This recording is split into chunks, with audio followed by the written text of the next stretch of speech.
For more on the other political ramifications, let's turn to our own Richard Wolffe. Good evening, Richard. Good evening, Keith. All right, last month, Senator Schumer sent this letter to the White House that urged the officials there to exercise this clause in any stimulus package that would allow it to tell the governors like the Republican governors like Sanford and Jindal and Perry that they either accept the stim funding as it is been passed, by the way, this isn't just somebody's idea, this is law, or not take it at all. Why would the administration not choose to go down that route? Why are they in that position now where these tin pot tyrants of the individual states can say, well, no, I'm going to redirect $700 million to something of my own pet project?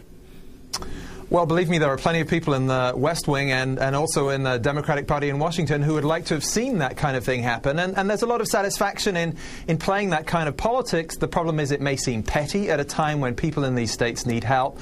But on a political level, there are also a lot of benefits from watching these Republican governors have to explain to their own folks in their own states why they're turning away federal money at a time when there's so much suffering back home. So this is not an easy position for these Republican governors to take or explain. And more to the point, there are people in South Carolina who have taken federal dollars for years. South Carolina has been one of the biggest pork barrel benefit states for many decades, and nobody has ever said in South Carolina, well, we don't want your defense dollars because it's based on high federal debt or deficit spending. So this is the kind of politics that is extremely hard for these Republican governors to pull off. And by the way, any kind of punitive measures may well have alienated the other Republican governors who gave this White House political cover, people like Schwarzenegger and Christ. So a complicated balance there.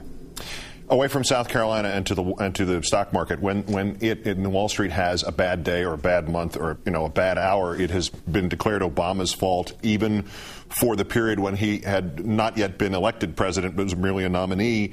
But a good week, and we're talking about bank stocks going up 40% this week. A good week, nobody's even going to talk about it, let alone give him possible credit for it. Have I established the ground rules on this?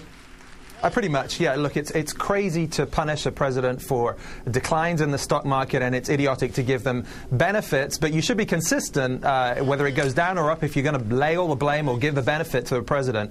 As a president, frankly, you don't want your performance to be judged by the stock market because it is volatile. In any case, as we've seen, the stock market is not a good measure of how the economy is doing, never mind how a president is doing. Presidents should be measured on whether jobs are being created and real incomes are going up. That's the kind of long-term measure, but to assign negativity or positivity based on 1 week or even 1 year or 1 decade of the stock market is insane. What about those political ramifications for these governors, what I just mentioned to Congressman Clyburn? Is there potential for recall, impeachment, somebody standing up and going, no, the citizens would like to have the stimulus money, thank you, Governor? I think the real political danger for these guys, especially people like Jindal and Sanford, who have clearly got an eye on national politics, is that they're trying too hard, and they're really in an untenable political position here. They may be speaking to a core base in their own states, but even geographically they're not speaking to Republicans everywhere. So for Perry, who is up for re-election, who isn't term limited, yeah, he's going to face some trouble here explaining it, especially if the economy stays bad. But Sanford and Jindal really have got to think, does this strategy make sense? Apart from a Republican primary, what kind of platform does it lead to in national politics? Richard Wolffe of MSNBC, great thanks as always, and as always, have a great weekend. Thank you, and you, Keith.